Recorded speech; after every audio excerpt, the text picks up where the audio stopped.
Hi friends, welcome to my channel. I hope you guys are doing good. Today we are going to solve Leetcode problem 2869, minimum operations to collect elements.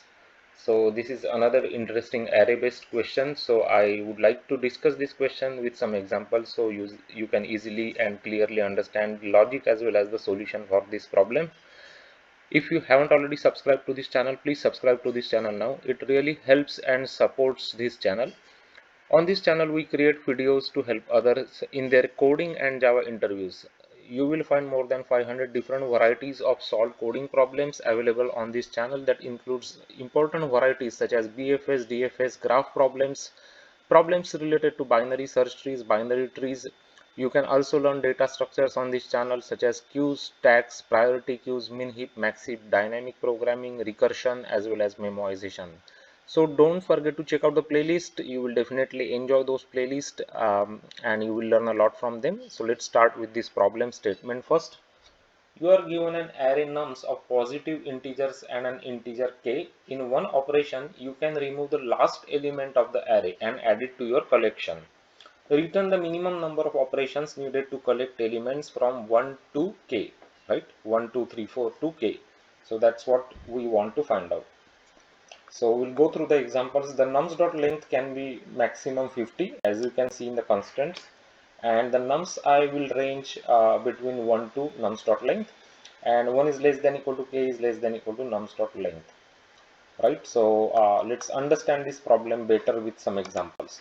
So let's take a look at this first example. So what they are saying, in one operation you can delete element, or you can collect element from the uh, back side of the array basically, right? So here if I do so let me say right now I have a bag, and in my bag let's say I'm collecting the numbers, right? And I have a target to collect the first three numbers. So what numbers I want to collect? 1, 2 and 3, right? K is 3, it means that I want to collect 1, 2 and 3. So right now I will put 1 into my bag, right? So then I'll go here, I'll put 3 into my bag, right?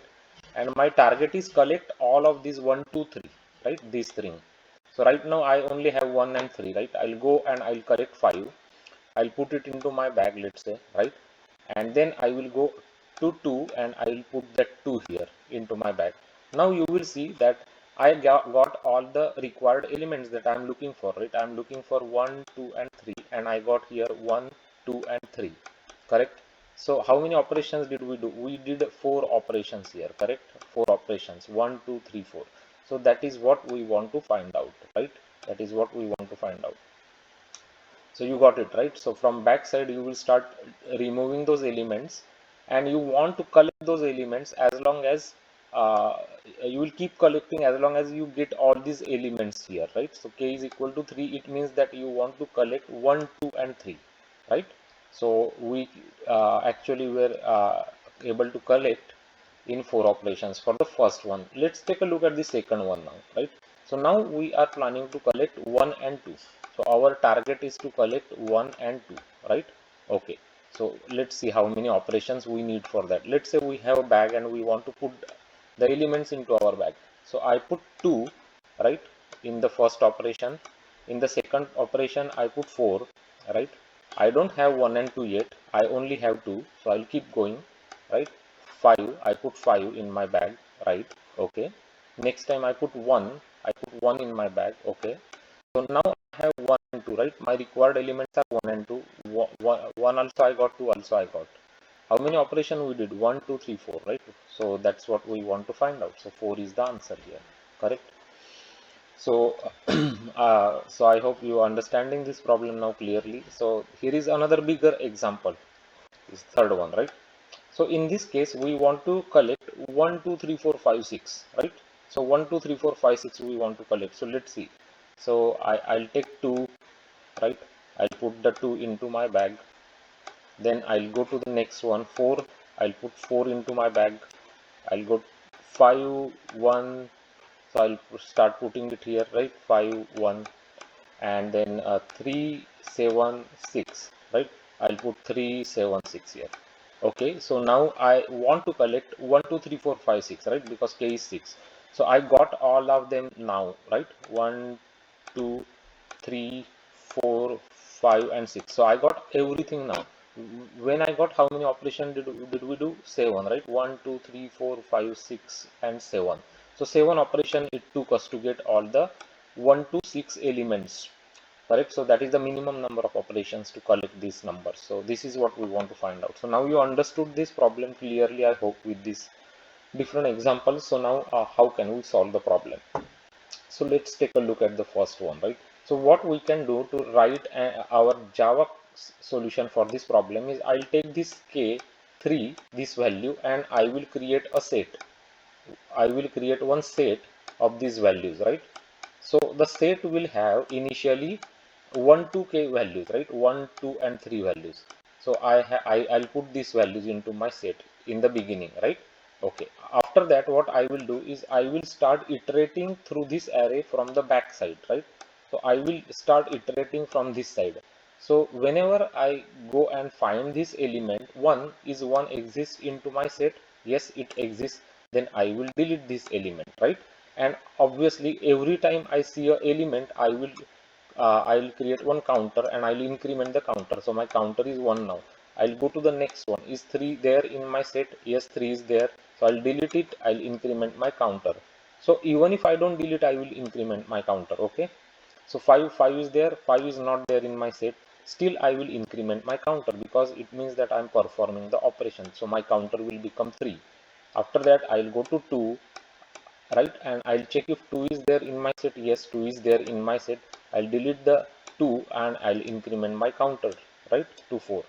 And every time I do this operation, I will check if my set is becoming empty, correct? This is important. Every time I will check if my set is becoming empty. So since I removed 1, 2, 3, now my set became empty. So the counter will tell me how many minimum operations I have to perform to collect all those elements. So 4 is my counter, and counter is what my output is. So this is how we can approach and solve the problem. So first thing, we will create this set from 1 to k elements, and then we will just apply our logic. We'll traverse this array from the back side, right? And we will create one counter to measure how many number of operations we are doing, basically, right? So this is how we can solve this problem. So I hope you understood the logic. It will be more clear once you look into the Java code. So minimum operations is what we are implementing here. So this minimum operations takes list of integer nums and k. So this is coming to us as an input, right? And we are going to return int, which is minimum operations, right? First thing I'll do is I'll create one set, right, of which is a hash set of integers. I'll go from 1 to k and I will add those values into the set, right, as we discussed. So this part is clear now. We have those values into the set. Now we will create one counter. Counter is 0 in the beginning. We will start iterating through the list that is given to us from the end to the beginning, right? So we are going from right to left, okay, right to left, from end to beginning. I is equal to nums dot size minus 1, I is greater than equal to 0, I minus minus. So you first increment your counter because you are performing one operation. After this one is done, you will check if your set is containing the current number, right? If your set contains that number, then you are going to remove that number from the set. This is exactly what we have done here, right? So when you see this one, right, when you see this one, what we did, we went and we deleted this one from the set, correct? So this is what we are doing here. So you remove from the set that number, and you always check if your set is becoming empty, you will break out of this for loop. The set will become empty when you found all the k elements, basically, correct, that you are looking for. So now you will keep looping into this set until your set becomes empty, right? Whenever you find a number, you will remove that number from the set. Once you come out of the for loop, your counter will tell you the minimum number of operations you had to do to collect those elements. So you just return the counter, and that's pretty much it. So we'll run this code now, make sure it works against the test cases.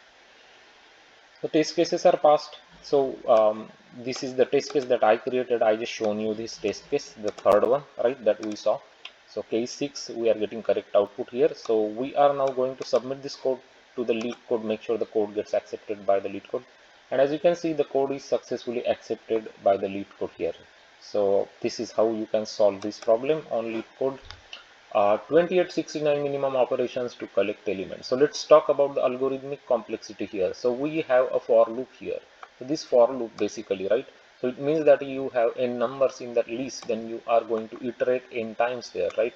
So it means that order of n will be your time complexity here, right?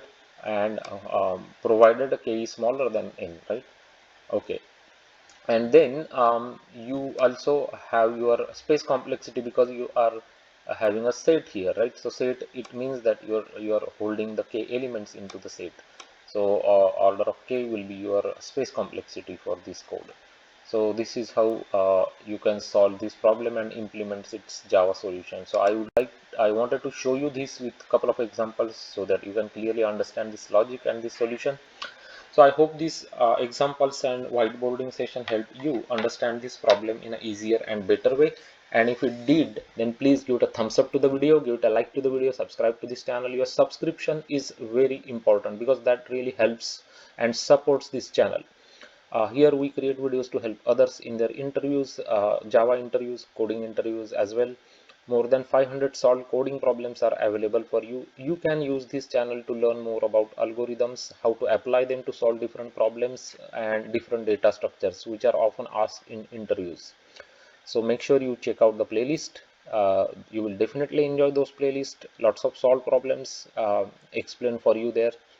So just check out those videos and keep learning, keep coding, and keep solving more problems. The more problems and varieties of problems you solve, the better you will become in problem solving, and it will definitely help you in your interviews. And thanks for watching this video and have a great day ahead.